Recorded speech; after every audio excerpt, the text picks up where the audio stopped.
ABC News political director joins us to recap the week in politics. But Rick Klein, we recapped the week in politics, but it seems like just moments ago, Donald Trump is making more breaking news.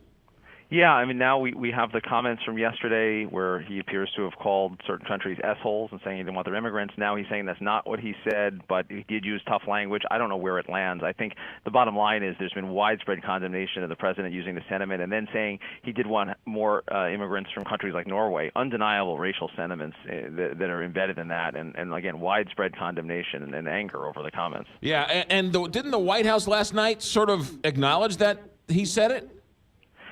Yeah, they didn't deny it, and it seemed like it was a pretty classic case of the president doubling down.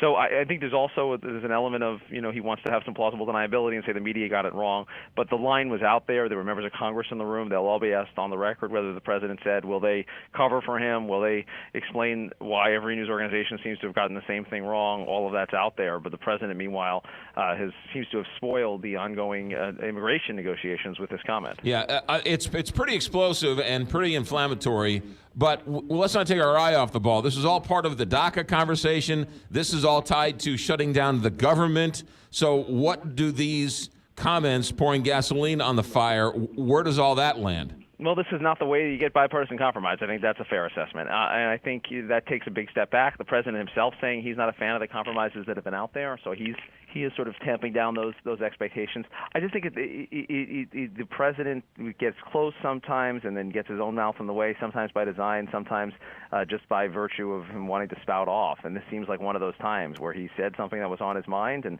not really thinking about the consequences. But the bipartisan agreement on immigration, is he in favor of that, or is he not in favor of that? I think he is saying it's a bad deal now. So even though he was said earlier in the week he'd sign anything that they brought to him, whether he liked it or not, now he's saying he wouldn't.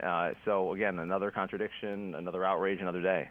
Rick Klein, what's coming up on Sundays this week with George Stephanopoulos? Well, we're talking to Senator Jeff Flake from Arizona, which I think is a really interesting interview in light of his critiques of President Trump and on the immigrant issue and other things. He's retiring from the Senate, and one of the men trying to take his seat, Sheriff Joe Arpaio. He'll be on the show talking about his rather unlikely bid for the president and his bid for the White House. Bid for the Senate, where he's pledging to back up the White House whenever possible. Yeah, and he was pardoned by President Trump, and didn't he just come out and say that he thinks that Obama's birth certificate was fake?